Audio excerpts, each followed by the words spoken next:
Hello, I'm Amiros. We will learn about gas laws.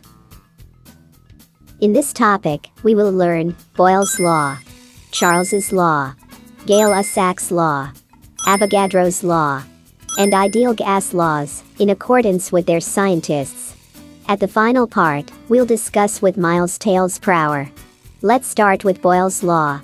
In 1662, Robert Boyle studied the relationship between volume and pressure of a gas of fixed amount at constant temperature.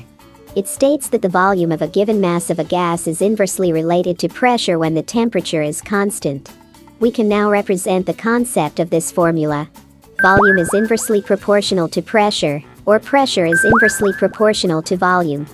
By changing the proportionality to equal sign, thus we say, PV is equal to K, where K denotes the constant value.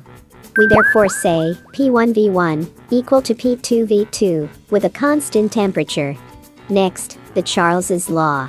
Charles's Law, or the Law of Volumes, was found in 1787 by Jacques Charles.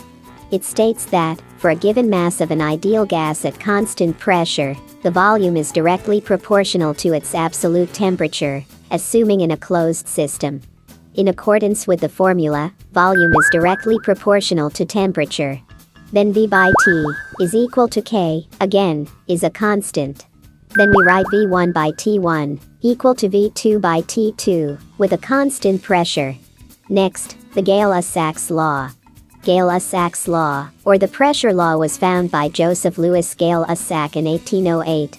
It states that, for a given mass and constant volume of an ideal gas, the pressure exerted on the sides of its container is directly proportional to its absolute temperature. The formula is pressure is directly proportional to the temperature. Then P by T is equal to K, again, a third constant. Then we write P1 by T1 equal to P2 by T2, with a constant volume. So this part is just enough, with three different constants, namely for temperature, pressure, and volume. In the next part, we'll have two more parts to go. Like, comment, and subscribe now.